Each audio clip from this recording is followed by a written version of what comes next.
सरकार में कोई सुनने वाला भी नहीं है। यहाँ से एक हमारे मंत्री हैं खर्रा साहब, वो बार बार आते हैं सीकर में, लेकिन एक दिन भी जहमत नहीं उठाई। सीकर संभाग और नीमका थाना जिला बहाली की मांग को लेकर अभिभाषक संघ सीकर के अधिवक्ताओं का धरना प्रदर्शन 50 दिन से कोर्ट के बाहर चल रहा है।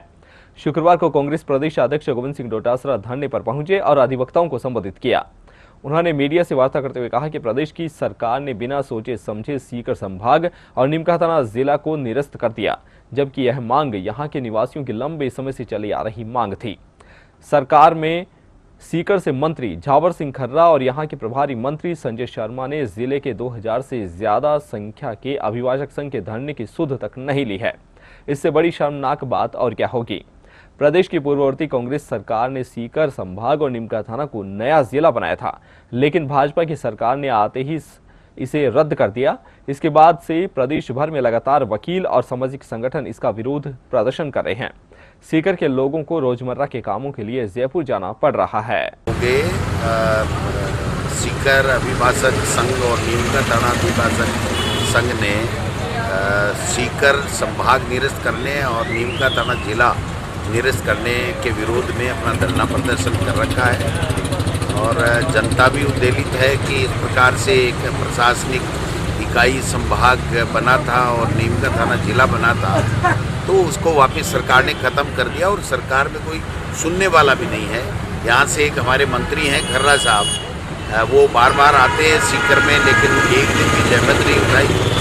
हमारे यहाँ के जो प्रभारी मंत्री हैं संजय शर्मा जी, वो भी आते हैं, एक पेड़ माँ के नाम लगा के चले जाते हैं, मोदी जी की गुणगान करके चले जाते हैं, लेकिन उनको ये भी इतना भी संज्ञान नहीं है कि एक 2000 से ज़्यादा के अभिभाषक संघ जो हमारा सीकर का है और वो धरने पे 50 दिन से सड़क के ऊपर बैठे हैं। मैं समझता हूँ उनको संज्ञान में लेना चाहिए।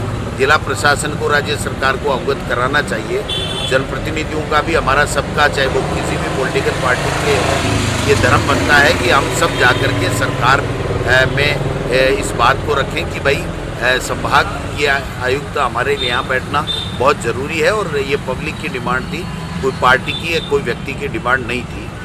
तो मैं समझता हूँ कि 15 महीने से जो चल रहा है वो कौन चला रहा है, राम भरोसे सरकार चल रही है, ब्यूरोक्रेट्स अपनी मर्जी से फैसले कर रहे हैं, कोई सुनने वाला नहीं है। जनप्रतिनिधि चाहे वो बीजेपी का हो चाहे दूसरे हो, उसकी सरकार में कोई सुनवाई हो नहीं रही है। तो ये लोकतंत्र के लिए और जनता के लिए बड़ी खतरनाक बात है।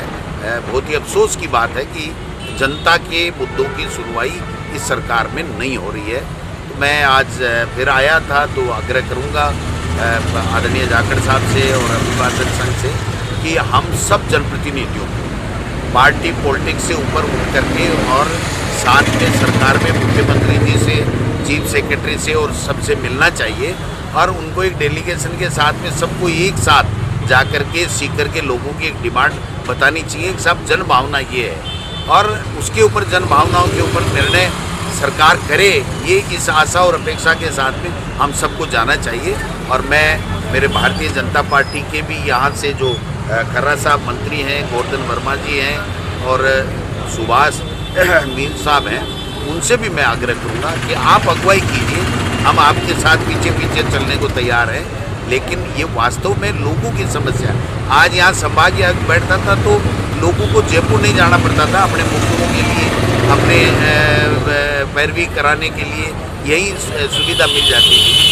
तो इस दिशा में सरकार के पास में एक बार एक ट्राई मेरी तरफ से मेरा निवेदन है कि अभिभाषक संघ को मैंने आग्रह किया कि अपने को करनी चाहिए। महंगाई को लेकर क्या कहना चाहते हो? महंगाई को लेकर क्या कहना चाहते हो आप? महंगाई तो भाई साहब इनके फर्क ही नहीं पड़ता ना, बीजेपी के इनके एजेंडे में नहीं है महंगाई। इनके तो भगवा रैली करो, धर्म के आधार पे झगड़े करो, सारे अधिकारियों को भगवा रैली की झंडी दिखाने के लिए लगा दिया। मैंने सुना सीकर में भी SK स्कूल का या कॉलेज का प्रिंसिपल है, मेडिकल कॉलेज का प्रिंसिपल है, वो भगवा रैली को झंडी दिखा रहे हैं और लोग मरीज मर रहे हैं, दवाइयाँ हैं नहीं, बच्चे की पढ़ाई ढंग से हो नहीं पा रही है, लोग परेशान हैं, गर्मी में पानी नहीं है।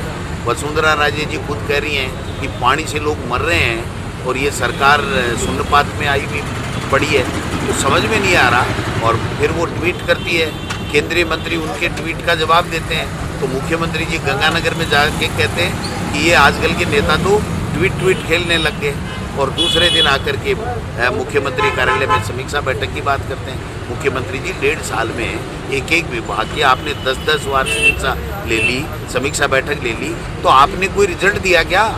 आपने क्या निर्देश दिए और आपके निर्देशों की पालना कौन नहीं कर रहा है, उसके खिलाफ आपने कार्रवाई क्या की, ये आप बताइए। तो कल अधिकारियों को उन्होंने धमकाया, लेकिन किसी भी मीडिया में कहीं भी प्रेस नोट में मुख्यमंत्री जी के में ये नहीं आया कि यहाँ ये कमी थी, यहाँ पानी की समस्या थी, हमने ये व्यवस्था कर